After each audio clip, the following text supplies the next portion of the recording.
బాబు తల్లిని కావ్య అయితే ఇంటికి తీసుకొని రావటంతో అక్కడ ఉన్న వాళ్ళందరూ అయితే ఒక్కసారిగా షాక్ అయిపోతూ ఉంటారు. ఇంతలో అక్కడ ఉన్న వాళ్ళందరూ అయితే "ఇప్పుడు ఎందుకు వచ్చావు? నీ బిడ్డను తీసుకొని వెళ్ళడానికి ఇక్కడికి వచ్చావా?" అని చెప్పేసి అయితే అడుగుతూ ఉంటారు. ఆ మాటలకి అక్కడ ఉన్న కావ్యని ఆ అమ్మాయి అయితే అలా చూస్తూ ఉండిపోతుంది. ఇంతలో అక్కడ ఉన్న వాళ్ళందరూ అయితే "ఎందుకు వచ్చావు? ఇప్పుడు నీకేం కావాలి?" అని చెప్పేసి అయితే అడుగుతూ ఉంటారు. ఆ మాటలకి "మీ అందరిని ఇలా ఇబ్బంది పెట్టినందుకు నన్ను క్షమించండి.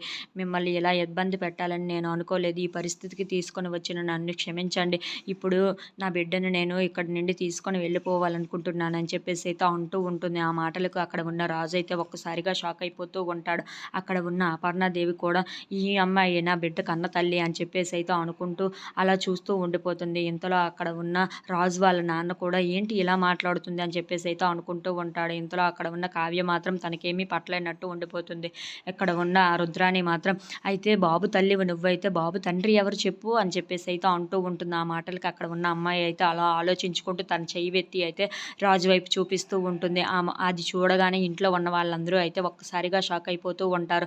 ఇంతలో అక్కడ ఉన్న రాజు అయితే నేనా అని చెప్పేసి అయితే ఒక్కసారిగా షాక్ అయిపోయి అలా చూస్తూ ఉండిపోతాడు. ఇంతలో అక్కడ ఉన్న కావ్య కూడా ఏంటి ఈ అమ్మాయి ఇలా మాట్లాడుతుంది ఇప్పుడు అని చెప్పేసి అయితే అనుకుంటూ ఉంటుంది.